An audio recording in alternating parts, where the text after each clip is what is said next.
Nuevo episodio, estamos en el 8. Hola, soy Eneco Martínez.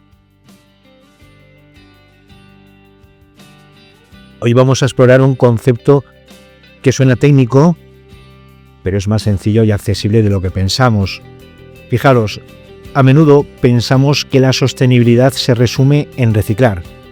Pero si os dijera que el reciclaje es solo una tirita que ponemos a un problema que nace mucho antes. Hoy vamos a hablar de ecodiseño, la estrategia de pensar en el impacto ambiental de un objeto antes de que éste llegue a fabricarse. Y para desgranar este tema tenemos un programa completo.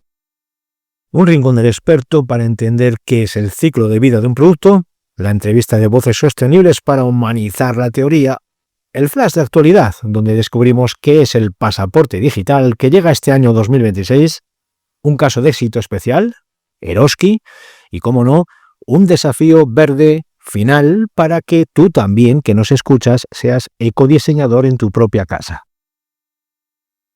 Así que empezamos y lo hacemos con José, Mauricio y Josué. Chicos, a ver, explicadnos, porque muchas veces pensamos que cuidar el planeta depende de reciclar y consumir menos. Pero en realidad las decisiones comienzan desde mucho antes, ¿verdad? Incluso antes de que el producto exista. Mi pregunta es, ¿por qué el diseño es el primer paso de la revolución verde?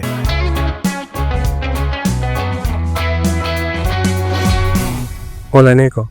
Pues respondiendo a la pregunta que nos lanzas, sí. El ecodiseño sí es el primer paso de la revolución verde que comentas. El ecodiseño nos enseña que cuidar el planeta no depende solo de consumir menos, sino de cómo se conciben las cosas. Exacto. Hablamos de un diseño sostenible que integra criterios ambientales desde el inicio. No se trata de un parche posterior, sino de considerar todo el ciclo de vida del producto para minimizar impactos, consumo de recursos y emisiones antes de que el objetivo siquiera se fabrique. Para que se comprenda bien, es diseñar productos y servicios para que sean lo menos perjudiciales posibles para el entorno, pero ojo, sin que pierdan su función ni su estética. La clave aquí es el enfoque del ciclo de vida. Analizamos todo el recorrido, desde la extracción de materias primas y la fabricación, pasando por el transporte y el uso, hasta que ocurre cuando el proyecto deja de ser útil. Cada etapa importa para reducir la contaminación. Pensemos en una botella de plástico. El ecodiseño no solo mira si contiene el líquido, analiza de dónde viene ese plástico, cuánta energía y agua consume su fabricación y si realmente se podría reciclar después. Priorizamos materiales reciclados, renovables y sobre todo libres de sustancias tóxicas. Y hay dos pilares fundamentales, durabilidad y reparabilidad. El ecodiseño apuesta por productos que duren más y se reparen fácil. Además, se diseña para ser desmontados sencillamente, facilitando que sus componentes se reutilicen o reciclen al final de su vida. En resumen, es una filosofía integral. Busca el equilibrio entre la funcionalidad, rentabilidad económica y un profundo respeto por las personas y el planeta, fomentando una cultura de consumo mucho más consciente. Así es. El ecodiseño es la base porque decide el futuro del objeto, antes de que nazca. Elige materiales limpios, asegura una vida larga y útil, y garantiza que al final no sea un problema para la naturaleza. Es pasar de la cultura del usar y tirar a uno de respeto total por el planeta. Muy bien, muchas gracias, equipo. Yo creo que este rincón del experto nos deja clara la base teórica de partida, ¿no? Aclaráis muy bien que el ecodiseño es una filosofía integral y que va mucho más allá de la moda. Pero claro, a mí me interesa saber cómo aterriza todo esto en el día a día de una persona que no sea experta en ingeniería. Entonces, humanizar todos estos conceptos, bajarlos a la tierra. Y para ello, vamos a dar paso a nuestras compañeras de Voces Sostenibles que van a entrevistar a una compañera de Givide, a Aisea González, que es profesora del módulo de sostenibilidad aplicada al proceso productivo en ciclos formativos de Givide y a quien agradezco mucho su tiempo, por supuesto, y su participación en Viruta Verde. Gracias, Aisea, y adelante, equipo. Hola, Eneco. Así es, como dices, hoy queremos hablar de decisiones reales que afectan a los productos que usamos todos los días y hacerlo de forma sencilla, sin tecnicismos. Para ello contamos con Aisea González, experta en ecodiseño y profesora de Givide en el campus de Jesús Obrero. Aisea, gracias por sacar un ratito para estar con nosotros en Viruta Verde. Hola, buenas. Pues muchas gracias por invitarme a vuestro podcast y nada, es un placer estar aquí y charlar con vosotros y vosotras. Aisea, vamos directo al grano. Se dice a menudo que el ecodiseño es algo muy técnico. Si tuvieras que explicarlo en una frase muy sencilla para alguien que no sabe nada del tema, ¿cuál sería? Bueno, el ecodiseño realmente es pensar antes de fabricar, ¿no? Es decir, pensar qué materiales utilizo, cuánto dura, incluso qué pasa con ese producto cuando ya no me sirve, ¿no? ¿Crees que esa percepción de tecnicismo es lo que hace que la gente le dé un poco de miedo o que lo vean como algo lejano a su realidad? ¿Esa visión técnica lo hace lejano o da miedo? Bueno, yo creo que sí, ¿no? Pero yo creo que con todos los aspectos de la vida, cuando ya metemos un tecnicismos, en cuanto parece algo solo para expertos, la gente yo creo que tiende a alejarse. Y creo que con el ecodiseño ocurre lo mismo, ¿no? Pero bueno, luego ves ejemplos muy simples, ¿no? Una silla que se puede reparar o una silla fabricada con elementos reciclados o incluso una botella con un solo material y dices, ah, vale, era esto, ¿no? Y ahí ya cuando lo entiendes de esta forma, bueno, pues deja de ser tan técnico y empieza a ser más lógico, ¿no? Muchas veces confiamos ciegamente en que reciclarlo todo soluciona cualquier problema ambiental. Desde tu punto de vista, ¿se pueden compensar un mal diseño con un buen reciclaje o para cuando llega el contenedor ya es demasiado tarde? Bueno, yo creo que no. Y este es un error bastante común, ¿no? Reciclar está bien, sí, pero no arregla un mal diseño, ¿no? Si un producto está pensado para usarse poco y tirarse rápido, ¿no? Que hablando de tecnicismos, estamos hablando de la economía lineal, pues ya empezamos mal, ¿no? Entonces yo creo que el problema no es el contenedor, sino el origen, el diseño, ¿no? Para que los oyentes lo visualicen mejor, ¿podrías darnos un ejemplo de un producto que esté bien reciclado, pero que haya estado mal diseñado desde su origen? Bueno, pues se me vienen a la cabeza unos cuantos. Entre ellos, un ejemplo muy claro son las cuchillas de afeitar desechables. De hecho, el plástico y el metal sí que es cierto que se pueden separar y reciclar, pero el producto desde el primer momento, está diseñado para usarse poco tiempo y tirarse entero, ¿no? Entonces, bueno, de hecho no se puede cambiar la cuchilla, tampoco se repara, tampoco se alarga su vida útil, ¿no? Entonces al final se recicla el material, sí que es cierto, pero el diseño, que el origen, ¿no? Al final fomenta el usar y tirar desde el principio. Mirando al futuro, ¿crees que el ecodiseño terminará siendo obligatorio para todas las empresas en algún momento? ¿O seguirá siendo algo opcional que solo hacen unas pocas? Bueno, yo creo que sí, ¿no? Claramente. De hecho, yo creo que ya vamos en esa dirección. De hecho, existen normas internacionales, de hecho, como la ISO 14006, que, bueno, pues al final fomentan la integración del ecodiseño en el sistema de gestión de las empresas, ¿no? Entonces, bueno, pues de la misma forma que igual hoy nadie discute la prevención de riesgos laborales en las empresas o incluso la eficiencia energética, pues yo creo que el ecodiseño creo que va por el mismo camino, ¿no? De hecho, será dentro de poco requisito de las empresas del siglo XXI. Entonces, bueno, cuanto antes se vayan adaptando las empresas, pues mejor posicionadas estarán. Para terminar, imaginémonos que tenemos hoy que diseñar un producto desde cero. ¿Cuál sería ese consejo de oro para que las marcas no caigan en el greenwashing o sean más honestas? Bueno, pues es muy claro, ¿no? Pues no prometas lo que no puedes justificar. Si el producto realmente no dura, no se repara o incluso no se recicla bien, pues no lo pintes de verde, ¿no? Entonces, bueno, pues el ecodiseño de verdad no se nota en un anuncio, sino en el uso del día a día. Aisea, ha sido un verdadero placer conversar contigo y que nos ayudes a ver este tema con más claridad. Gracias por compartir tu visión en Viruta Verde. Nada, pues un placer estar con vosotros y vosotras y nada. Nos llevamos ideas muy útiles para mirar los objetos que nos rodean de otra manera. Y a quienes nos escucháis, gracias por estar ahí. Esperamos que esta entrevista haya servido para entender que preservar el medio ambiente es una tarea urgente y que el diseño es nuestra mejor herramienta. Por ello, seguiremos trayendo a expertos en la materia para seguir con la labor social para con el medio ambiente. Hasta luego. Muchas gracias, equipo, y muchas gracias, Aisea. Yo me quedo con una reflexión clave, que es lo que decía al comienzo, ¿no? de intentar humanizar todo esto. El ecodiseño no es solo una cuestión de expertos, de expertas, ¿no? sino de transparencia para que todas las personas que consumimos dejemos de comprar a ciegas, empecemos a elegir con conciencia. Y precisamente hablando de dejar de comprar a ciegas, la tecnología está a punto de darnos una herramienta revolucionaria. Ya no tendremos que adivinar qué hay detrás de una etiqueta verde o si una empresa nos está haciendo greenwashing.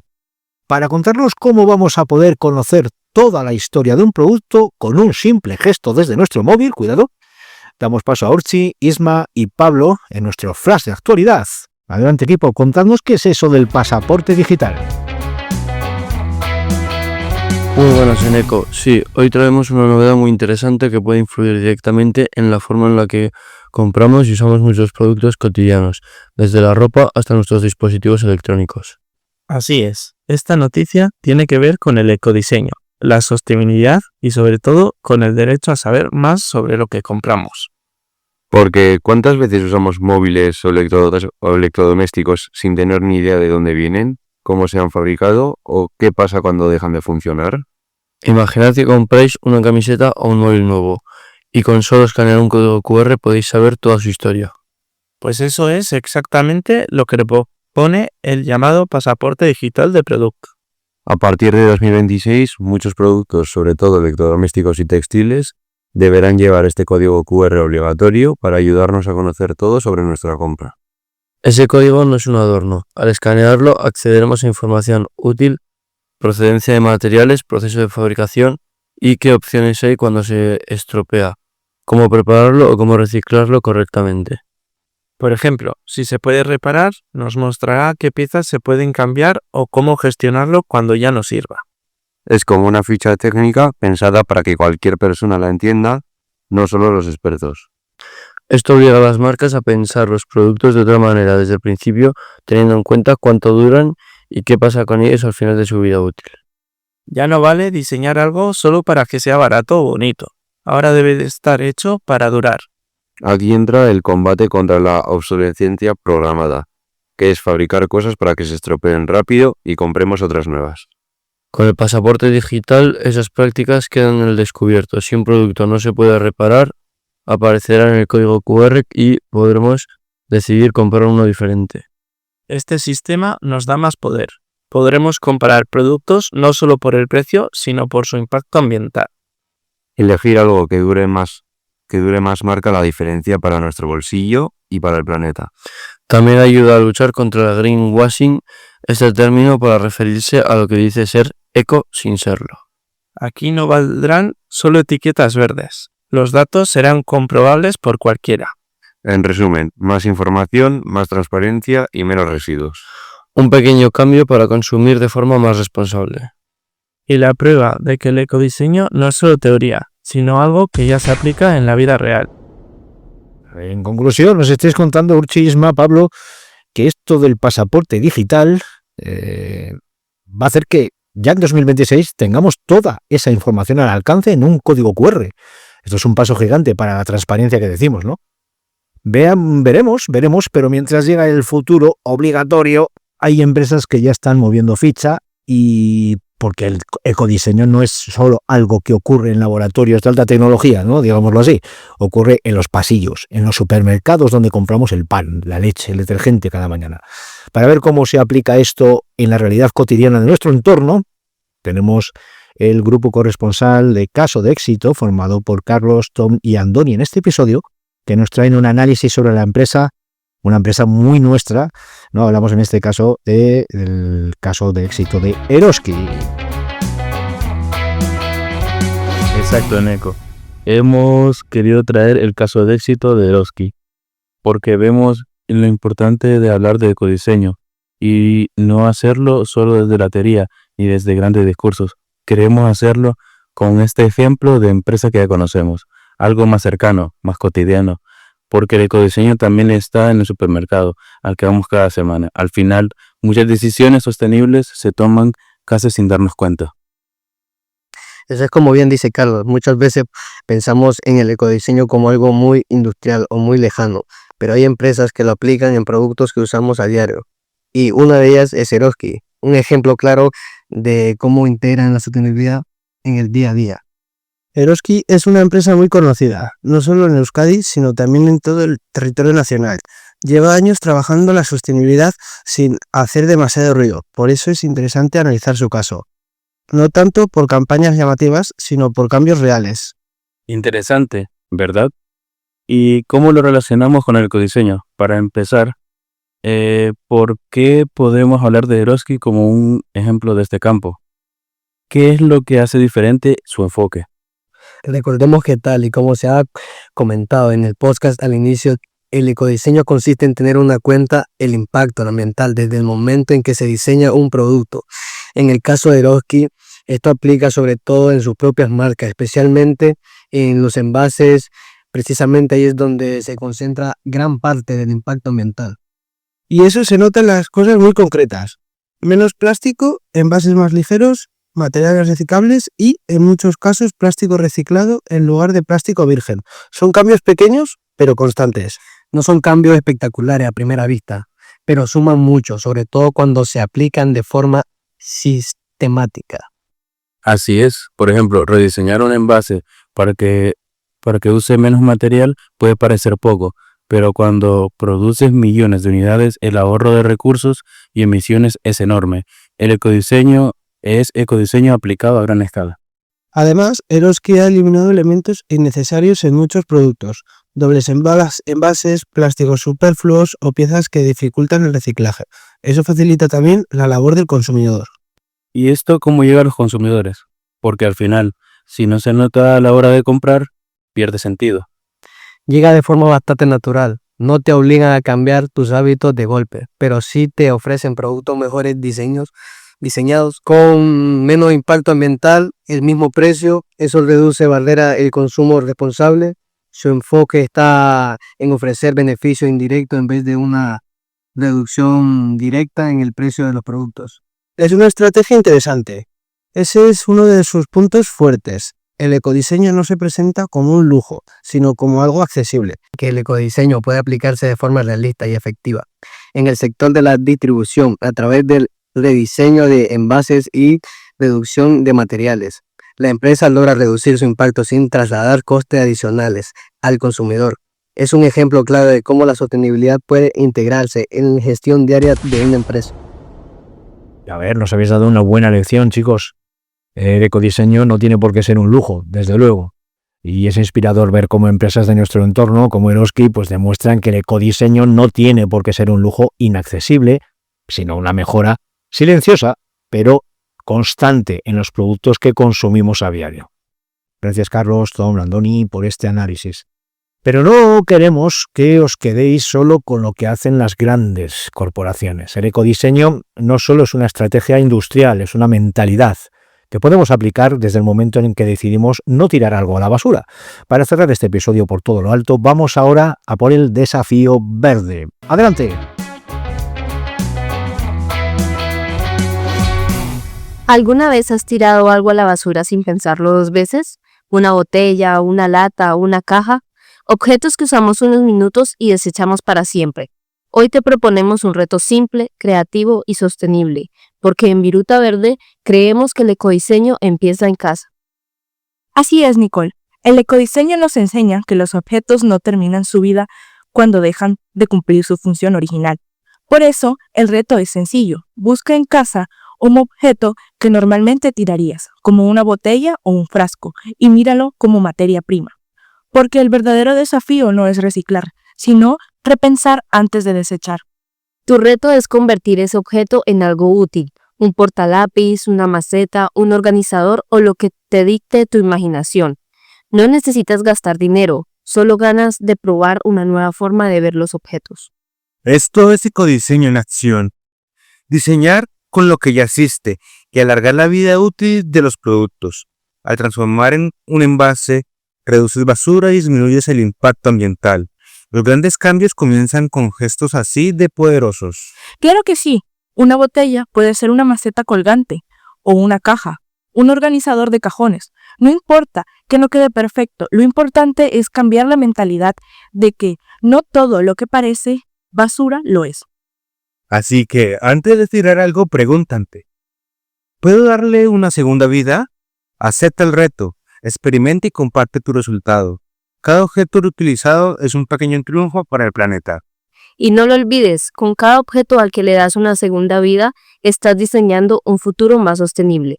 El poder de cambio está en tus manos. Gran cierre para el programa de hoy. Me quedo con esa frase de nuestros compañeros.